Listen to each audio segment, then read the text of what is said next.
O que você faria se encontrasse uma casa enterrada no meio do nada? E se lá dentro, escondido na escuridão, houvesse algo que ninguém jamais deveria ver? A pequena Lia estava prestes a descobrir que alguns segredos deveriam permanecer enterrados para sempre. Sua história começa em uma tarde fria, com o céu cinzento prometendo chuva.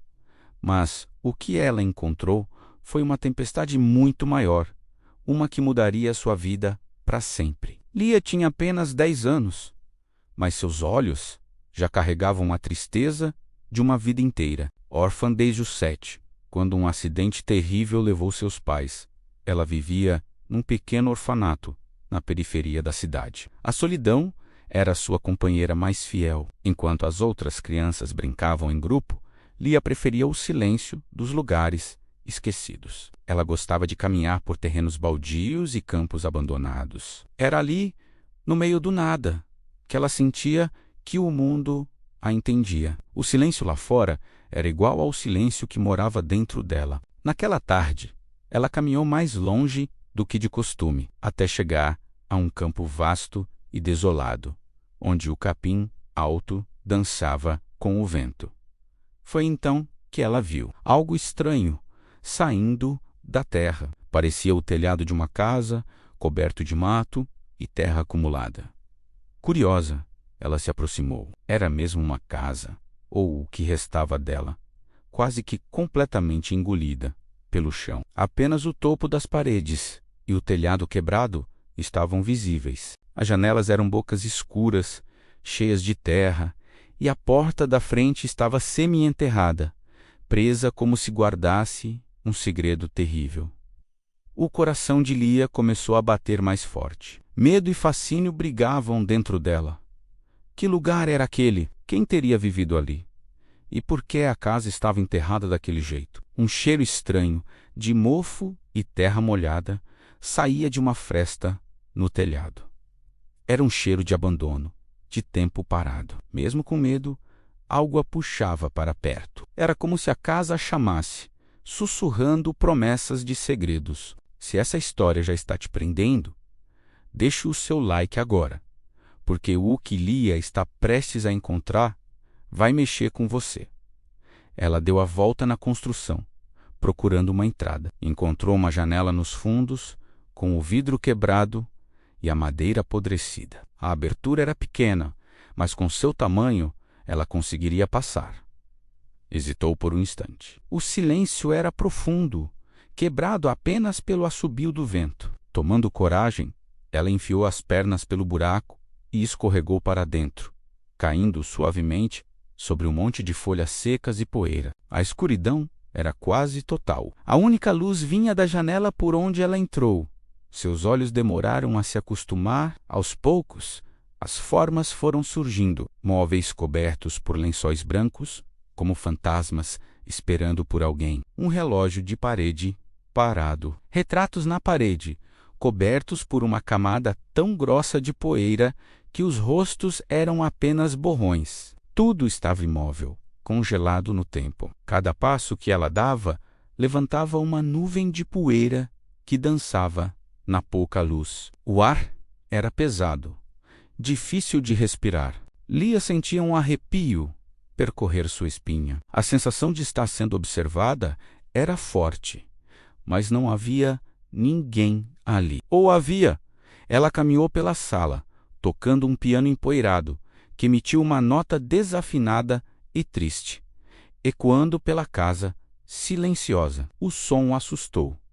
Ela parou, prendendo a respiração. Ouviu alguma coisa? Não, era só o seu coração, martelando no peito. O medo era real, mas a curiosidade era ainda maior. O que havia acontecido naquele lugar? Ela continuou explorando. Entrou num pequeno corredor, que levava a 2 quartos.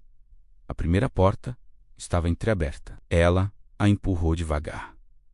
Era um quarto de casal. A cama estava desfeita, como se os donos tivessem saído às pressas. Sobre um criado mudo, um livro aberto, com as páginas amareladas pela umidade. Ao lado, um par de óculos. Era uma cena tão normal, mas ao mesmo tempo tão perturbadora.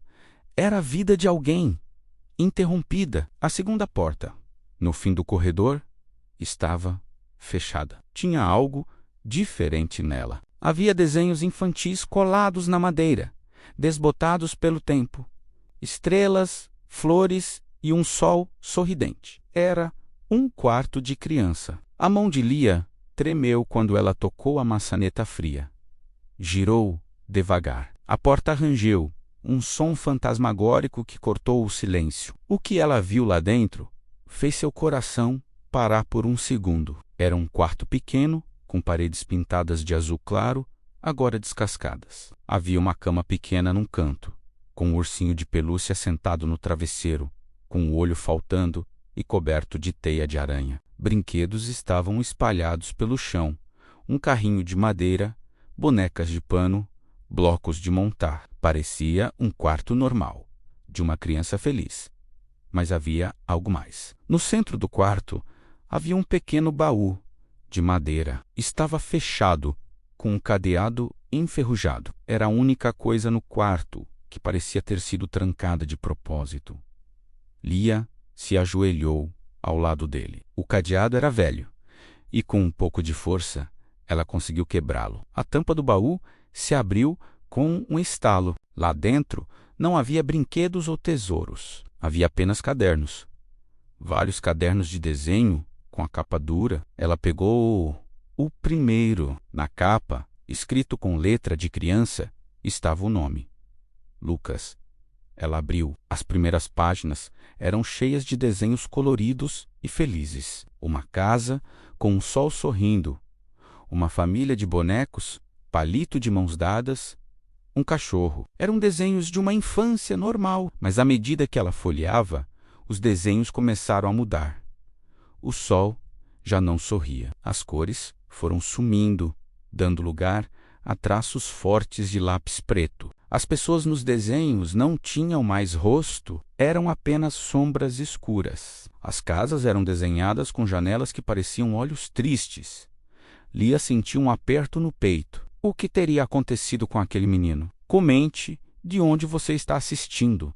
Quero muito saber até onde a história de Lia e Lucas está chegando. E se ainda não se inscreveu, inscreva-se no canal para não perder histórias como esta, que fazem a gente refletir. Ela pegou o último caderno, no fundo do baú. A capa estava quase se desfazendo. Ela abriu na última página desenhada. O desenho era simples, mas a mensagem era devastadora. Era um desenho de um menino pequeno, deitado em uma cama. Ao lado da cama, duas figuras grandes, de mãos dadas, acenavam um adeus. E debaixo do desenho, com uma letra trêmula e quase legível, estava escrito: Eles me deixaram aqui. Disseram que voltavam logo. Estou esperando. Foi nesse momento que Lia entendeu tudo. A casa não foi abandonada por causa de um desastre. Ela foi enterrada pelo tempo, pelo esquecimento. E aquela criança, Lucas, ele não foi levado. Ele foi deixado para trás. Seus pais o abandonaram naquela casa, trancaram a porta e nunca mais voltaram. A imagem daquele menino, sozinho, esperando por pais que nunca retornariam, quebrou o coração de Lia. As lágrimas que ela segurava há tanto tempo finalmente rolaram por seu rosto. Ela chorou por Lucas. Chorou pela solidão dele, pela esperança que aos poucos deve ter se transformado em desespero. E chorou por si mesma, porque, pela primeira vez, ela encontrou alguém que entendia o tamanho do seu próprio abandono. Ela não estava mais sozinha em sua dor. Ali, naquela casa silenciosa e enterrada, ela encontrou o fantasma de um menino que compartilhava seu silêncio. Lia fechou o caderno com cuidado. Ela sabia o que precisava fazer. Não podia deixar a história de Lucas enterrada ali para sempre. Ela pegou o baú com os cadernos. Era pesado, mas a dor que sentia lhe deu forças. Com dificuldade, ela saiu da casa, de volta para a luz cinzenta da tarde. Ela não olhou para trás. Naquela noite, no orfanato, Lia não se sentiu tão sozinha. Ela abraçou o baú como se estivesse abraçando o próprio Lucas. Ela não sabia que o futuro lhe reservava, mas sabia de uma coisa: a história de Lucas não seria esquecida. Ela seria a guardiã da memória daquele menino. Essa história nos lembra que o maior abandono não é a ausência física, mas o silêncio, o esquecimento. O mal muitas vezes não grita. Ele se esconde nos lugares que ninguém olha, nos corações que ninguém escuta. A história de Lucas, encontrada por Lia, nos ensina sobre empatia e sobre a importância de dar voz àqueles que foram silenciados. Às vezes, tudo o que uma alma perdida precisa é que alguém encontre seu diário e leia sua história. Obrigado por assistir até o final. Se essa história te tocou, compartilhe com alguém e não se esqueça de se inscrever para mais histórias que nos conectam. Até a próxima!